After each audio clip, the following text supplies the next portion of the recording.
Today I'm gonna do Love and Hip Hop Atlanta Season 3 Episode 2. It starts off with Stevie J and Jocelyn. This time he playing a guitar instead of, I'm like, damn, are you trying to show us that you know how to play all the instruments? Okay, kudos to you. Okay. But they talk about the party and how she still wanted to hurt one of them hoes, but hey, I feel her. I ain't mad at her, whatever. So then they talk about the wedding and how they want to have a big wedding. He gonna give her a big wedding, but she gotta wait a minute because he got some shit to handle or whatever.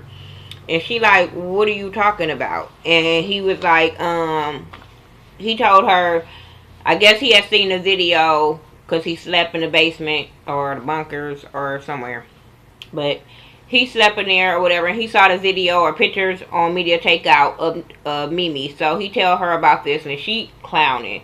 She like, this 45-year-old bitch, your baby mama. Because he was like, I'm not sure if that's my baby mama. She was like, that's your baby mama. That's your baby mama with her fake ass titty. Can't you see her titties? That's her tattoos. I'm like, oh my God. Y'all know Jocelyn gonna go in on this hoe. I don't know why Mimi thought she's not gonna be fair game to get talked about. But hey.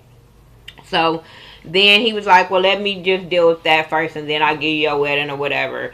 And because he feel like all he worried about is his daughter, which he have every right to. That, you know, I feel him on that one. But I like how Jocelyn was like, you deal with your baby mama shit outside my house. Like, whatever, go deal with that bullshit, but leave that shit outside these goddamn walls. Cause, you know, she trying to fake like they really married. Okay. Whatever. I don't care if they married, not married. It really don't matter to me.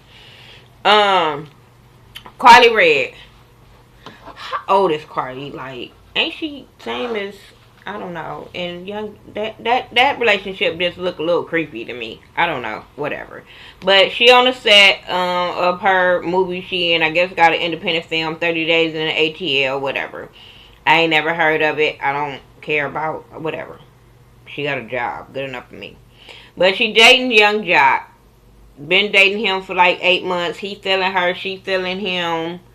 But y'all know that ain't gonna work because Carly is so insecure, and that's her first thing is how she don't trust him. And I'm like, why you dating him? If you don't trust him, why you dating him?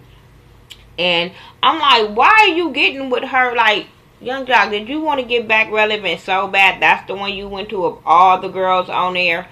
Just saying, whatever. But then she was talking about how she don't trust him because he still had on the same clothes he had on last night. He was like, well, I took a bird bath. As long as I wash my balls or whatever, I can put on the same clothes. And I'm like, ew, okay, whatever. Whatever. That, okay. I'm sorry, y'all rappers better go start getting bathroom, studio, showers in the studio. I don't know, but that, So anyway, they over there talking, and her whole thing is she want him to move in with her because that would make her know that he's not cheating on her. And I'm like, girl, whatever. But Carly is so insecure and dumb. I don't know who the fuck broke her heart, but bitch, you need it back. Because, no. To just want, you think, you've been with him 8 months. So apparently he must have been fucking around on you that you don't trust him now. I don't know. But you think moving in with him gonna make him not cheat on you. Bitch, he can go get him some before he get home. Act scrappy. Shit, he been fucking on everybody and cheating. So whatever. Then you got Mimi arguing with Nico about this stupid ass sex tape. But as she arguing, she packing. So I guess they headed to LA to go talk to this damn porn company that made Ray J them tape, Tommy Lee them tape, whatever.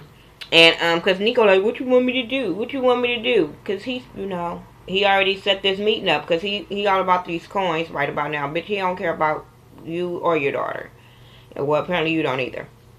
So they go talk. He like, let's go just talk about getting all this paper. That's all he kept saying was, let's go get a lot of paper. And I'm like, girl, you. That's all he worried about. He not worried about how this tape got out, but we'll get to that. All he worried about is how he gonna capitalize, how he gonna make money off of you. Because ain't nobody buying this sex tape for Nico. I'm just saying, everybody is buying this sex tape because it's gonna have Love and Hip Hop Atlanta Mimi. Not for him. So he needs you to go sign off on it. Scrappy and Mama D, he said he needs to go talk to his mama because Bambi on the Easter egg hunt. I'm like, oh my god. Then he get in there and he talked to her, and then they start talking, and I just tune them out when Mama D start talking. I just be like, shut up. I don't care about no princes, no castles, no lion, lambs. It's weird. He just want to talk about her and tell her, like, your words can hurt. She over there like, really? Really? Do you love her? Do you love her? He like, not answering that question. He like, I like her a lot. And I'm like, she just like, I want you to date. I want to be able to weed girls out. And I'm like, why? And then he like, well, no, you can't be doing that. I look like a little boy, and I'm like, you've been looking like a little boy with your mama. Ever since you brought her on this damn set, you've been looking like a little ass boy that haven't grew up yet. But he telling her like he don't need her interference and all that, and I'm like, well, get your mama off the show. Cause she feel like that's the only way she relevant is on the show is messing with bitches that you fucking with.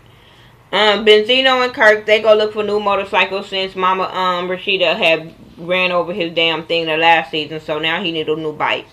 They talk about Rashida, and Benzino just basically tell him like, she a good girl. You want to get with these bitches on the internet, these bitches that got silicones and problems, and that ain't what you want. You need to work that shit out with your wife or whatever. And he tell him how they not sleeping together and how he don't think the baby his, and he gonna go get a DNA test and all this bullshit. And I'm like, Kurt, shut up. Kurt, shut the fuck up. But anyway, Nico and Mimi go to this pouring office, and she over there crying, what about my daughter? And I'm like, bitch, you wasn't thinking about your daughter when you was turning on for the red dot. So, bitch, no. And you wasn't thinking about your daughter when you start fucking Nico, that you know is an opportunist from last season.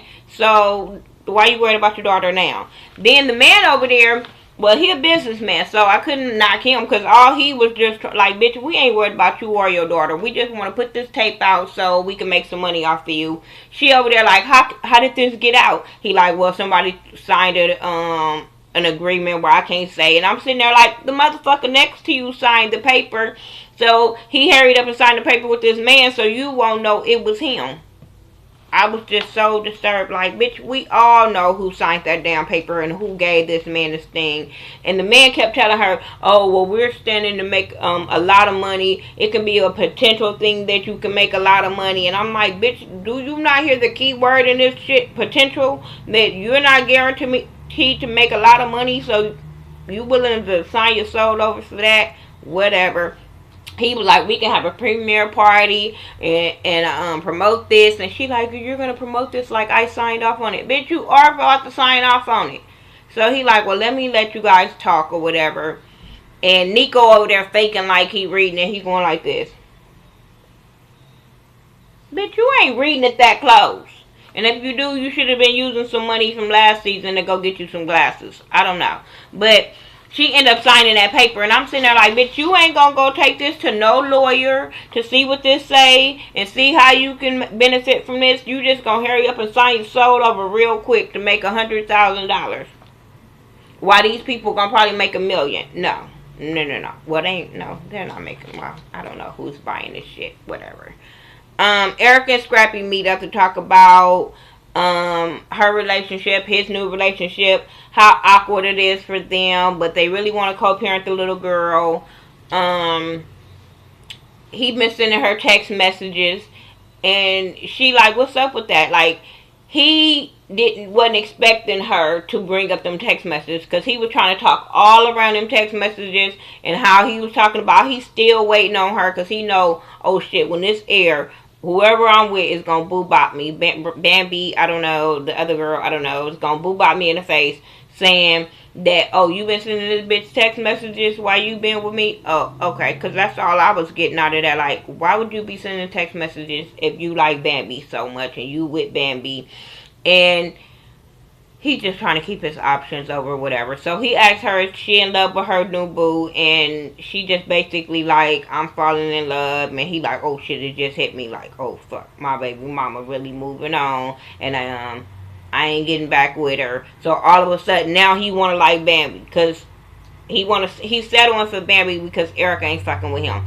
And she called him out on that bullshit. And I was like, yeah, that's why he with her. Because if you gave him a chance, he'd go back to you and her at the same damn time. You just won't be the only one, Erica. That's all. She asked him to the new dude, and he like, no. And he like, I only want to have to do with my daughter. And I'm like, if she's with this new dude, and I'm quite sure the new dude is around your daughter, you would want to meet the new dude, stupid. But he's so into his damn feelings of he can't get her back, so he don't want to have nothing to do with the dude. That's stupid. I don't care if this dude is with her for a month. If he's going to be around your daughter, that's who you need to meet. You need to make sure this dude have the well-being of your daughter. Because he could be like another motherfucking Nico, and you need to wean them kind of niggas out. Just saying. So then you have Carly go confront Jock at Magic City. He doing body shots on some girl as she walking in, but he's supposed to be conducting business. I don't mind my man going to the strip club. I don't mind him conducting business at the strip club. But what I would mind is you taking body shots off of a bitch. I think that's what single dudes to do at the strip club, is take body shots off another bitch at the strip club. Just saying. But she going off about tell them hoes to give you 5 feet or 5 fingers. And I'm sitting there like, you stupid. You're stupid. So shut up. Carly just stupid and insecure. Then she talk about he smell like perfume. His dick smell like pussy. I'm like, why are you smelling his dick? I don't get it. That's nasty. I don't know. I mean, was you giving him head and it just had a bad odor? Like, I don't, why would you be smelling it? Like, I don't, But anyway, all she worried about is moving in with him. Like, that's why you just need to move in with me. He like, oh yeah, I knew she was coming up with some bullshit. So he tell her how they supposed to sign off on some house in 2 weeks. He just made up his mind to move in with her and give her what she want. Then some big booty chick come start giving them a lap dance, and while they talking, she just moving from side to side of the table, trying to give both of them a lap dance. And I'm sitting there like, bitch, he not paying no attention to Carly. Carly talking, he trying to focus on talking to Carly, but he looking at the girl booty at the same time. He couldn't focus. I'm like, this conversation is going nowhere. But she kissed him because he said they moving in together. But that, like I said, it don't make him stop cheating. Then Scrappy meet up with his homegirl Erica somebody. And they supposed to be really good friends. They talk about, Bambi or whatever. And we can tell that they both like each other low-key. Because they both were saying they need to stay away from each other. But as the season go on, we already know he gonna fuck her. So we'll talk about her as the season go on. Mimi and Ariana and Erica meet up, and they're talking about the party and how Jocelyn's marriage response and all that kind of stuff, and the gift, and they acting petty as fuck. And like I told y'all last episode, I thought that was real petty of them girls to even go to that party. Now you coming back and reporting to a bitch that wasn't even invited. I just thought that was, they too old to be acting like that. That was just stupid to me. Erica brings up the pictures of Mimi, because that's what Mimi really was trying to deflect on, whatever. So she bring up the pictures, because bitch, they already out there. And then she tell them, this $1 billion company contacted us. And I'm sitting there like, girl, why are you trying to sugarcoat this bullshit? You still look stupid. They looking at her like, yeah, you still look stupid. They like, why would you do this? Like, why would you sign off on this? And that's what I was thinking, like, why would you sign them papers? Can't you sue the person that gave it to the person and the distributing company if you don't agree with this? So, bitch, you just wanted to make some money, and he made you sign your soul over to the devil. So shut that shit down. Then she was talking about how she don't want Stevie J to find out because he's gonna make her life a living hell. Ariana and them was just basically like, you a porn star. Then she was like, something about somebody stole it. I like how Ariana is tell her to her face and not behind her back. Bitch, ain't nobody stole that. We all know Nico did this bullshit. Ain't nobody did that. So I was just like, wow, she dumb. Then she had the nerve to call, because when they was like, well, you know Stevie is going to fight for this, your daughter, and whatever. And she goes like, why? And then she calls Jocelyn a known porn star, prostitute. And I'm like, when? When? I know she was a stripper. I don't know about her being a known prostitute. But hey, if she was a known prostitute, that was in her past life. That's not in her life now. And she ain't got no daughter. So stop throwing daggers at Jocelyn. Between you doing way worse than Jocelyn, please. Then Kurt, go take a deal. He go to the he at the house in the dark or something in the kitchen with the baby, and he go do a DNA test on the baby in secrets. And I'm like, okay, Kurt, I understand you want a DNA test because you don't think the baby is yours, but the way he go about bullshit is, why you didn't go talk to Rashida and say, look, I'm having doubts, can we please go have a DNA test so it can ease my mind? Because his whole thing is, the baby is light-skinned, which the baby ain't light-skinned. Well, he like, the baby is light-skinned, I'm dark-skinned. The baby, people saying the baby look like Rashida. I'm like, bitch, that's the mama. I'm like, well, damn. I asked my baby, I'm like, well, damn, should I be offended? Or like, should I ask you for a DNA test? Because everybody say the kids look just like you, so should I ask you for one? Like, they don't say the kids look like me. So I'm like, that was a stupid ass reason for him to say he wanted a DNA test. Now, if you want to go get one, that's not the fucking problem. It's the problem what way you doing about it, of going in secrets behind your wife's back to do this DNA test. So then you have Mimi and Stevie J meet up and talk about, she trying to deflect on him going in on her. So she bring up the marriage and the house and the stripper pole looking stupid. He like, bitch, I ain't even got time for all that. What's up with these pictures on Media Takeout? So she was like, yeah, that's me, all that stuff. So they arguing about the pictures, and he worried about his daughter, and he's telling her, like, I will use all my money to, you know, get my daughter and make sure she okay. And she was like, well, you gonna have to prove I'm unfit. He like, bitch, it's not hard right about now. And it wasn't. So she gets mad and throw the napkin. He like, bitch, don't do that again. Don't hit me again. She like, oh, what? He was like, I'm getting my bitch to beat you up. I'm like, shoot. So she started going in on Jocelyn, and I'm like, yeah, Jocelyn will put hands on you, Mimi. I'm sorry. You better start pissing her off, because I think one of these seasons we gonna see them fight. Well, almost fight, or semi-fight, because you know they ain't gonna show us the full fight. So, but I'm just saying, Jocelyn big ass, I think will fuck Mimi up, period, in her sleep. So yeah, they argue about that or whatever. And then after that, Stevie go and confront Nico. They both could have handled it a little different, but Nico, you a bitch. Because Stevie was like, walked up on him wrong and was like, oh, so you leaking tape, you leaking pictures or something. So that was wrong of him, the way he went at him. Now, I understand you checking him and confronting him because, you know, you worried about your daughter.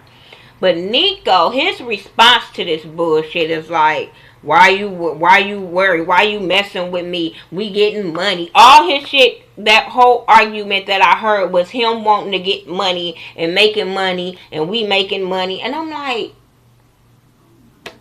and he like, what? This ain't about you and her. This ain't about that sex tape. This is about my daughter. He like, yeah, that's a beautiful young woman or lady or whatever he was saying about the daughter. But he steady saying about making money with this girl. And I'm like, you can tell what his intentions are. His intentions are to make money or whatever. So then next thing you know, Stevie start walking up and they start walking up on each other. Security run up and try to break them up and pull them back, make Stevie go back downstairs. Then they steady arguing. Nico jump over the gate, and as Stevie running up, he try to kick him. I don't know if it contacted, because I was still looking at it like this is a stupid ass argument or whatever. So all I got was Nico trying to throw jabs at Stevie, talking about you owe some $1 million on one child and you got 5 kids. And you broke, or you was broke, and Stevie was like, well, I'm rich and bitch, and I'm like, oh, you petty bitch ass dudes. Like, y'all arguing, this argument is really petty. Like, talk about the tape, talk about the daughter, and keep it pushing. But neither one of y'all are two grown ass men that can sit down and talk about some shit like a grown ass man. And then, but I was sitting there like, Stevie, didn't you try to exploit Eve on a sex tape? I'm just saying.